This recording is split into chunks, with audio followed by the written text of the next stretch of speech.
takutlah engkau min wujudi ihsanih ilaika, dengan kebaikan Allah kepadamu. Loh, suruh takut. Takutlah dengan segala karunia kebaikan-kebaikan yang Allah berikan kepadamu, dengan wadawami isaatika ma'ahu, sementara kamu masih maksiat terus. Ayyakuna dzalika istidrajan lak. Awas, jangan-jangan itu adalah istidraj. Istidraj itu adalah kelihatannya karunia, tapi sesungguhnya itu adalah siksa. Kelihatannya adalah nikmat, tapi sesungguhnya adalah bencana. Bencana dalam bentuk nikmat. Seolah-olah nikmat diberikan kepada seorang hamba, sebetulnya itu bencana. Bahkan muqaddimah bencana. Ada orang diberi Allah kekayaan, orang berkata ini nikmat. Bukan, ternyata kekayaan ini Allah jadikan untuk dia karena Allah ingin masukkan dia ke neraka yang paling dalam. Maka dia kaya seolah mendapatkan nikmat, tapi dia tidak bersyukur, tidak menggunakan hartanya untuk kebaikan. Maka karena kaya dia bermaksiat semakin banyak, segala kejahatan dilakukan, maka itu akan menjadi untuk dilempar dia ke neraka yang lebih dalam lagi. Kelihatannya bentuknya nikmat, tapi ternyata adalah hukuman, ternyata musibah. Namanya istidraj. Sanastadrijuhum min haitsu la ya'lamun. Allah itu akan memberikan istidraj tanpa disadari. Seorang hamba akan diistidraj. Jadi gini, bab sebelumnya kita diajak merenung tentang syukur, kalau tidak salah kemarin ya, Ibn Athaillah ya.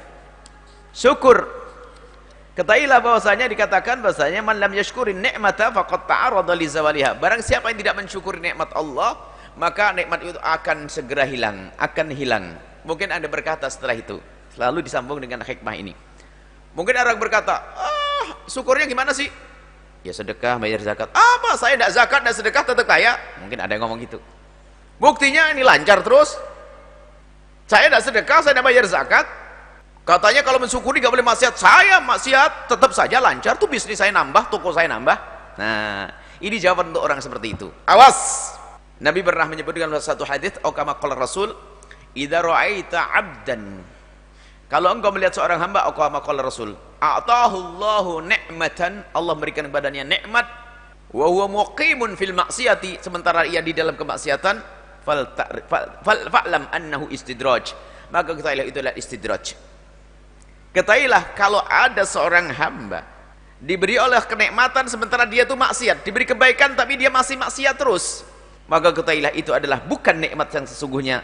Sebetulnya itu adalah istidraj atau hukuman Allah yang dalam bentuk nikmat, seolah-olah dalam kelihatan nikmat tapi hukuman. Atau istidraj itu adalah sesuatu, tadi kan jelas, sesuatu yang kelihatannya baik sesungguhnya tidak baik baginya, karena Allah ingin masukkan dia ke neraka. Nah sekarang kita perlu koreksi diri kita. Mungkin pernah terlintas di benak kita, iya saya maksiat juga tetap jalan, rezeki banyak. Ada sebelah nggak sholat lancar kaya raya, nggak sholat, saya sholat terus melarat. Nah mulai iman kita keropos. Yang tidak sholat lalu diberi kekayaan, yang tidak zakat kekayaan tetap lancar, karena dia tidak disayang oleh Allah. Karena dia tidak disayang oleh Allah, karena apa? Dia ditempatkan di neraka yang paling dalam, akan diberatkan di dunia dengan dosa-dosa dengan hartanya. Maka harta itu tersebut bukan nikmat yang sesungguhnya, akan tapi justru dengan harta itulah dia akan masuk neraka yang paling dalam. Maka sekarang kita perlu koreksi diri. Kalau kita masih diberi nikmat oleh Allah sementara kita maksiat, awas, itu adalah istidraj, bukan nikmat yang sesungguhnya. Kita harus waspada, bukan nikmat yang sesungguhnya. Kita maksiat kok. Maka tidak ada karunia Allah yang sesungguhnya dibarengi dengan kemaksiatan, tidak ada selamanya. Kemaksiatan tidak akan menghadirkan yang namanya karunia. Karunia Allah nggak ada. Semua kemaksiatan menjadikan musibah. Maka kalau ada orang kok dia bergelimang di dalam kemaksiatan kok mendapatkan karunia dari Allah, langsung pastikan itu istidraj, itu bukan karunia yang sesungguhnya. Koreksi diri kita semuanya. Jangan sampai kita tergolong orang seperti itu. Saya itu berbisnis, cara bisnis saya itu ngaco, saya tidak dengar omongan ustaz, tapi tetap lancar. Kita lihat istidraj, itu bandul beratmu untuk masuk nerakamu yang paling dalam. Dan itu fitnah. Fitnah dan istidraj. Hartamu adalah fitnah, semua yang Allah berikan kepadamu adalah fitnah. Disebutkan bahwasanya jika karunia yang Allah berikan kepadamu ternyata menjadi sebab dirimu jauh dari Allah, itulah fitnah, bukan karunia. Dulu belum punya motor, rajin ngaji pakai sepeda engkol.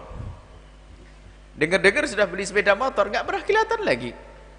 Maka sepeda motor itu musibah bagi dia. Dulu waktu perawan ngaji kelihatan terus. Setelah menikah nggak kelihatan lagi. Wah, suamimu fitnah bagimu. Dulu ngaji rajin sebelum menikah, tak tahu setelah menikah nggak kelihatan. Istrimu fitnah bagimu, hai anak-anakku. Hati-hati. Karena apa? Kalau nama nikmat yang sesungguhnya itu akan menjadikan kita semakin dekat kepada Allah. Ada orang dia sudah dekat kepada Allah, diberi Allah kekayaan, yang ada syukur. Makanya perintah syukur itu untuk menguatkan ibadah. Bersyukur, bersyukur, bersyukur, bersyukur. Kalau orang semakin bersyukur, semakin dia merasakan nikmat yang besar, semakin kuat syukurnya. Sehingga para kekasih Allah itu, yang ia rasakan adalah di dalam beribadah kurang terus. Nggak ada orang yang berkata, oh, aku sudah syukur kok. Syukur ini paling berat. Makanya kemarin dikatakan orang yang bisa bersyukur itu sedikit. Dan syukur kita pun tidak akan mencukupi, tidak akan sesuai dengan karunia Allah. Teramat besar karunia Allah yang Allah berikan kepada kita. Amat banyak nikmat Allah. Ada nikmat yang kita minta, ada nikmat yang kita tidak minta, ada nikmat yang kita sadari, ada nikmat yang kita tidak sadari, ada nikmat yang kita ketahui, dan alangkah banyaknya nikmat yang tidak kita ketahui. Kita tidak mengetahui ternyata nikmat, banyak nikmat. Subhanallah. Nah ini, kita nikmat Allah. Bahkan subhanaka la nusi thana'an 'alaika anta kama athnayta 'ala nafsik. Kita tidak akan menyanjung Allah karena karunia-Nya seperti Allah menyanjung dirinya. Enggak ada habis. Kita tidak akan mampu bersyukur. Wa in ta'udu, kalau kita ingin menghitung nikmat Allah, la tuhsuha, kau tidak akan mampu menghitungnya. Dan kalau kita ingin mensyukuri nikmat Allah, enggak akan mampu kita mensyukuri secara sesungguhnya. Di saat seorang hamba bisa bersyukur atas karunia yang Allah berikan kepadanya, maka ketahuilah rasa syukur dan kemampuan bersyukur itu pun ternyata nikmat baru lagi dari Allah yang harus disyukuri. Kapan berakhir? Allah menjadikan kita bersyukur, maka itu nikmat dari Allah lagi. Di saat kita ingin mensyukuri nikmat, ternyata dengan syukur yang kita hadirkan itu pun nikmat dari Allah. Dan nikmat itu pun perlu disyukuri lagi, nggak ada habisnya. Teramat besar karunia dari Allah Subhanahu wa taala. Maka dari itu, ayo kita semua merenungi. Karunia apa? Ini kembali kepada hikmah yang pertama. Karunia apa yang Allah berikan kepada kita? Harta, keluarga, anak, istri, suami, kendaraan, pangkat, apa saja. Ayo kita syukuri. Kalau tidak kita syukuri, akan menjadikan nikmat itu hilang. Kalau ternyata tidak hilang, istidraj bagimu. Enggak enak semuanya. Jadi syukur harus. Mau tidak mau. Syukur, baginda Nabi syukurnya gimana? Menggunakan sesuatu yang Allah berikan kepadanya untuk yang Allah ridhai. Syukur semakin kuat ibadahnya. Matanya untuk melihat Al-Quran. Lihat ibunda dengan penuh penghormatan. Baginda Nabi ditemukan oleh Siti Aisyah sholatnya banyak sekali sampai hatta tawarramat qadamah, sampai kakinya bengkak. Padahal Nabi surganya tertinggi, nggak ada yang lebih tinggi dari surga Nabi. Dan Nabi tidak pernah punya dosa. Akan tapi Nabi masih melakukan ibadah seperti itu hatta tawarramat qadamah, sampai kakinya bengkak. Lalu Siti Aisyah bertanya, ya Rasulullah, kenapa kok capek-capek kau seperti itu ya Rasulullah? Bukankah Allah telah mengampuni dosamu yang lalu dan akan datang? Maksudnya kau tidak berdosa dan kau maksum ya Rasulullah. Tapi kenapa kau ibadah seperti itu? Beliau menjawab dengan sederhana, afala akunu abdan syakura. Apakah enggak boleh kalau aku mensyukuri nikmat Allah? Allah mensyukuri nikmat Allah. Di saat karunia itu ada, kok kita kurang dekat kepada Allah? Maka ketahuilah itu namanya istidraj, dan itu lebih serem lagi. Allah akan menistidraj. Jadi terlena. Dan ujian yang paling berat itu ternyata bukan ujian di saat diberi kekurangan oleh Allah. Jika ada orang sakit, begitu mudahnya ia mengadu Allah, Allah, Allah, Allah. Nyungsep bisnisnya, begitu mudahnya datang kepada seorang kiai. Minta doa agar kembali bisnisnya untuk menjadi baik. Mengadu kepada Allah di tengah malam karena dia adalah nyungsep. Dia pailit. Akan tapi di saat diberi Allah karunia, lihat, kaya, harta melimpah, lupa. Padahal kekayaan adalah ujian juga. Maka ujian yang paling berat adalah ujian-ujian yang dalam bentuk itu, bukan ujian yang seperti musibah, ujian dalam bentuk nikmat. Ujian dalam bentuk itu nikmat, itu ujian yang sesungguhnya. Sayyidina Umar bin Khattab pernah, di saat beliau bisa menaklukkan negeri-negeri, itu langsung teringat Rasulullah, dan beliau berkata, waktu Rasulullah dan sebelumku, khalifah Abu Bakar, negeri-negeri itu belum ditaklukkan. Artinya secara zahir apa yang telah aku taklukkan lebih gede daripada yang ditaklukkan oleh Sayyidina Rasul dan Sayyidina Bakar. Lalu beliau berkata, menangis saat itu dan berkata, sungguh di saat Allah belum mentakdirkan negeri-negeri itu taklukkan oleh Rasulullah dan Sayyidina Bakar, bukan karena Allah tidak menghendaki kebaikan bagi Rasulullah dan Sayyidina Bakar. Dan di saat Allah membuka kemenangan untukku, bukan berarti Allah menghendaki kebaikan untukku, akan tapi semata-mata ujian untuk Umar bin Khattab. Syukur atau tidak? Nggak sempat Sayyidina Umar lebih luas dari jangkauannya Nabi.